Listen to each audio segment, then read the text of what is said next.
Hello everyone. तो दोस्तों यहाँ पे आप देख सकते हैं आईटीबीपी की तरफ से कुछ वैकेंसीज निकाली गई हैं, जो कि यहाँ पे हेड कांस्टेबल की वैकेंसीज निकाली गई हैं और कांस्टेबल की यहाँ पे वैकेंसीज निकाली गई हैं। दोस्तों ये जो वैकेंसीज आईटीबीपी की तरफ से निकाली गई हैं, इसके लिए मेल भी अप्लाई कर सकते हैं और फीमेल भी यहाँ पर अप्लाई कर सकती हैं।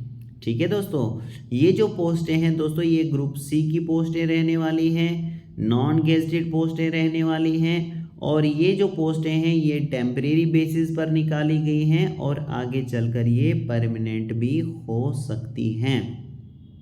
ठीक है दोस्तों अगर इन पोस्टों की हम बात करें तो इसके लिए लास्ट डेट क्या रहने वाली है, तो यहाँ पे आप देख सकते हैं 30/11/2022 तक आप इन पोस्टों के लिए अप्लाई कर सकते हैं, रात के 12 बजे से पहले पहले तक। ठीक है दोस्तों, अब नीचे डिटेल्स दी गई हैं, ये जो वैकेंसीज इन्होंने निकाली है इसकी यहाँ पे डिटेल्स दी गई हैं। जैसे कि यहाँ पे हेड कांस्टेबल की अगर हम बात करें तो हेड कांस्टेबल की पोस्ट के लिए मेल के लिए यहाँ पे देख सकते हैं आप, जनरल कैटेगरी वालों के लिए 34 वैकेंसीज रखी गई हैं, ईडब्ल्यूएस कैटेगरी के लिए 10 वैकेंसीज रखी गई हैं, ओबीसी के लिए 44 वैकेंसीज रखी गई हैं, एससी के लिए 15 वैकेंसीज रखी गई हैं, एसटी के लिए 4 वैकेंसीज रखी गई हैं और इस तरीके से हेड कांस्टेबल की जो पोस्टें हैं वो मेल के लिए टोटल यहाँ पर 107 निकाली गई हैं। इसी तरीके से फीमेल की टोटल जो वैकेंसीज हैं हेड कांस्टेबल की वो यहाँ पर 19 वैकेंसीज निकाली गई हैं और टोटल की अगर हम बात करें मेल और फीमेल हेड कांस्टेबल की पोस्टों की तो यहाँ पर 126 पोस्टें निकाली गई हैं।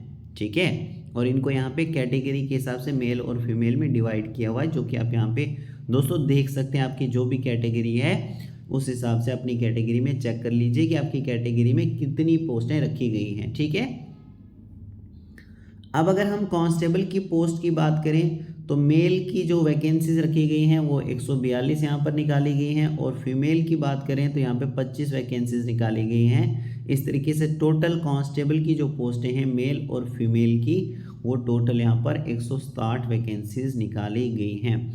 दोस्तों हेड कांस्टेबल और कांस्टेबल की अगर टोटल पोस्टों की हम बात करें तो टोटल पोस्टें आईटीबीपी की तरफ से 293 निकाली गई हैं, यानी 293।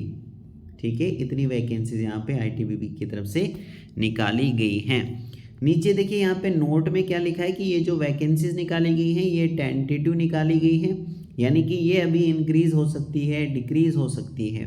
ठीक है, और इन पोस्टों के लिए आपको किस तरीके से अप्लाई करना है, तो इसके लिए आपको इस वाली वेबसाइट पर जाना पड़ेगा, जो कि है www.recruitment.itbpolice.nic.in। तो इस वाली वेबसाइट पर जाकर आप इन पोस्टों के लिए अप्लाई कर सकते हैं। ठीक है, अब हम थोड़ा सा नीचे स्क्रॉल होके कुछ और इम्पॉर्टेंट देख लेते हैं। जैसे कि दोस्तों अगर आप हेड कांस्टेबल की पोस्ट के लिए सिलेक्ट होते हैं तो आपकी जो सैलरी है वो 25,500 रुपये से लेकर 81,100 रुपये रहने वाली है। इस तरीके से अगर कांस्टेबल की पोस्ट के लिए सिलेक्ट होते हैं तो 21,700 रुपये से लेकर 69,100 रुपये आपकी सैलरी रहने वाली है और इसके साथ ही दोस्तों बाकी अलाउंसेस भी आपको मिलते हैं। ठीक है, थोड़ा सा नीचे स्क्रॉल करके यहाँ पे देखिए एलिजिबिलिटी यहाँ पर लिखी गई है। जैसे कि हेड कांस्टेबल की पोस्ट के लिए अगर आप अप्लाई करना चाहते हैं तो आपकी एज 18 साल से 25 साल के बीच में होनी चाहिए, तो आप यहाँ पर हेड कांस्टेबल की पोस्ट के लिए अप्लाई कर सकते हैं। साथ ही साथ दोस्तों 10+2 अगर आपने किया हुआ है, यानी देखिए यहाँ पे एजुकेशन क्वालिफिकेशन क्या रखी गई है हेड कांस्टेबल की पोस्ट के लिए, 10+2 पास होना चाहिए with physics chemistry and mathematics, यानी कि फिजिक्स केमिस्ट्री और मैथ आपके सब्जेक्ट होने चाहिए और 45% मार्क्स आपके होने चाहिए फिजिक्स केमिस्ट्री और मैथमेटिक्स में, यानी एग्रीगेट आपके 45% मार्क्स होने चाहिए। या फिर ऑप्शन दिया गया है अगर आपने 10th किया हुआ है। ठीक है, 10th आपने किया है, साथ में आपके पास 10th के बाद आपने, यानी देखिए यहाँ पे लिखा हुआ है 10th pass from a recognised board with 2 years industrial training, यानी 10th पास आपने किया हुआ है और उसके बाद आपने ITI किया हुआ है 2 साल का कोर्स। ठीक है, और ये आपने इलेक्ट्रॉनिक्स में किया हुआ है या इलेक्ट्रिकल में किया हुआ है या फिर कंप्यूटर में किया हुआ है तो आप यहाँ पर इस हेड कांस्टेबल की पोस्ट के लिए अप्लाई कर सकते हैं। या फिर एक और ऑप्शन यहाँ पर दिया गया है दोस्तों, यहाँ पे आप देख सकते हैं, अगर आपने 10th किया हुआ है, ठीक है, विद साइंस अगर आपने 10th किया हुआ है और साथ में दोस्तों 3 साल का आपने डिप्लोमा किया हुआ है, 3 इयर्स का आपने डिप्लोमा किया हुआ है, किस में, यहाँ पे आप देख सकते हैं 3 इयर्स का डिप्लोमा अगर आपने इलेक्ट्रॉनिक्स में किया हुआ है या फिर कम्युनिकेशन में किया हुआ है या फिर इंस्ट्रूमेंटेशन में किया हुआ है या कंप्यूटर साइंस में किया हुआ है या फिर इंफॉर्मेशन टेक्नोलॉजी में किया हुआ है या फिर इलेक्ट्रिकल में किया हुआ है, तो आप यहाँ पर हेड कांस्टेबल की पोस्ट के लिए अप्लाई कर सकते हैं। ठीक है दोस्तों, तो ये थी क्वालिफिकेशन की बात यहाँ पर जो इन्होंने एलिजिबिलिटी रखी थी। इसके अलावा थोड़ा सा नीचे स्क्रॉल होकर देखिए कांस्टेबल की पोस्ट के लिए क्या रखा है इन्होंने। अगर आप कांस्टेबल की पोस्ट के लिए अप्लाई करना चाहते हैं तो 18 साल से 23 साल तक अगर आपकी एज आती है, यानी 18 साल से लेकर 23 साल के बीच में अगर आपकी एज आती है तो आप कांस्टेबल की पोस्ट के लिए अप्लाई कर सकते हैं। और क्वालिफ़िकेशन क्या रखी है, अगर आपने 10th पास किया हुआ है तो इस पोस्ट के लिए, कांस्टेबल की पोस्ट के लिए अप्लाई कर सकते हैं। डिज़ायरेबल में लिखा है इन्होंने कि अगर डिप्लोमा या फिर सर्टिफिकेट कोर्स आपने ITI से किया है तो आप यहाँ पर कांस्टेबल की पोस्ट के लिए अप्लाई कर सकते हैं। अब हम थोड़ा सा नीचे स्क्रॉल करते हैं। नीचे स्क्रॉल होने के बाद दोस्तों यहाँ पे आप देख सकते हैं, अगर आपकी कैटेगरी है, मान लीजिए कि SC ST कैटेगरी में आते हैं तो 5 साल की एज में रिलैक्सेशन भी मिल जाएगा, आपको छूट भी मिल जाएगी। अदर बैकवर्ड क्लास से आते हैं तो 3 साल की यहाँ पे आपको छूट दी जाती है। तो कोई भी आपकी यहाँ पे ये जो दिया गया है, ये जो यहाँ पे दी गई कैटेगरी है, तो यहाँ पे आप चेक कर सकते हैं, आपकी जो भी कैटेगरी है उस हिसाब से चेक कर लीजिए कि कितनी आपको एज में यहाँ पे रिलैक्सेशन मिला है, कितनी छूट यहाँ पर दी गई है। अब हम थोड़ा सा नीचे स्क्रॉल करते हैं दोस्तों, कुछ इम्पॉर्टेंट हम देख लेते हैं, ठीक है। जैसे कि यहाँ पे फिजिकल स्टैंडर्ड टेस्ट में फॉर हेड कांस्टेबल और कांस्टेबल की पोस्ट के लिए यहाँ पे देखिए फिजिकल स्टैंडर्ड टेस्ट में क्या रखा गया है कि जितने भी कैंडिडेट्स ST कैटेगरी में आते हैं, ठीक है, ST कैटेगरी में जितने भी कैंडिडेट्स आते हैं, इसमें यहाँ पे देखिए हाइट क्या रखी है उनके लिए, 162.5 सेंटीमीटर मेल के लिए हाइट रखी है जो ST कैटेगरी में आते हैं, और 150 सेंटीमीटर फीमेल के लिए रखी है।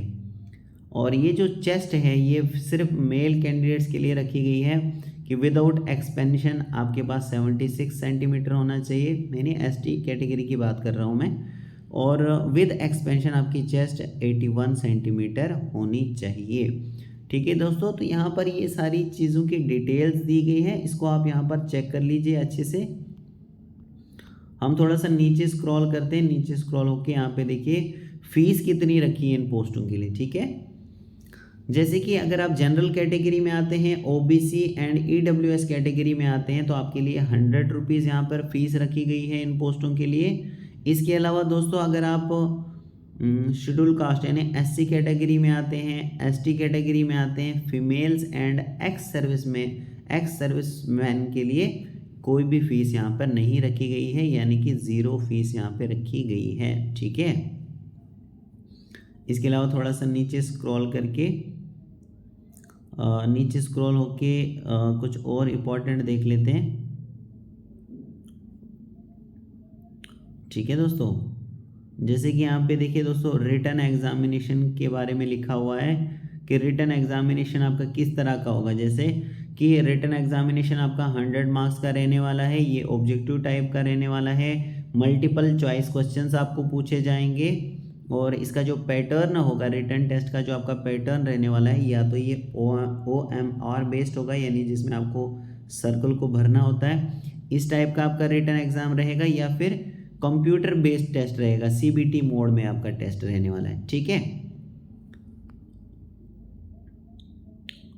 और हेड कांस्टेबल की पोस्ट के लिए तो देखिए दोस्तों आपको कौन कौन से सब्जेक्ट दिए गए हैं और उनमें से कितने मार्क्स के क्वेश्चंस आपको पूछे जाएंगे, यानी कितने क्वेश्चंस पूछे जाएंगे और कितने मार्क्स के आपके रहने वाले। जैसे हेड कांस्टेबल की पोस्ट के लिए जनरल इंग्लिश से आपको 10 क्वेश्चंस आएंगे, जनरल हिंदी से आपको 10 क्वेश्चंस आएंगे, जनरल अवेयरनेस से 15 क्वेश्चंस आएंगे, रीजनिंग एबिलिटी से 15 क्वेश्चंस आएंगे, फिजिक्स से 20 क्वेश्चंस आपके पास आएंगे, केमिस्ट्री से 10 क्वेश्चंस आएंगे और मैथ से 20 क्वेश्चंस आपके पास आएंगे, जो कि टोटल यहाँ पर 100 क्वेश्चंस आपको पूछे जाएंगे, जो कि 100 मार्क्स के रहने वाले हैं। इसी तरीके से नीचे यहाँ पर दिया गया है कांस्टेबल की पोस्ट के लिए, कांस्टेबल की पोस्ट के लिए यहाँ पे दिए गए हैं कौन कौन से सब्जेक्ट से कितने क्वेश्चंस पूछे जाएंगे, जो आगे दिया गया कितने मार्क्स के रहने वाले हैं। और आपके पास टाइम देखिए 2 घंटे का आपको टाइम दिया जाएगा इस क्वेश्चन को, ये जो क्वेश्चन पेपर होगा इसको करने के लिए, ठीक है।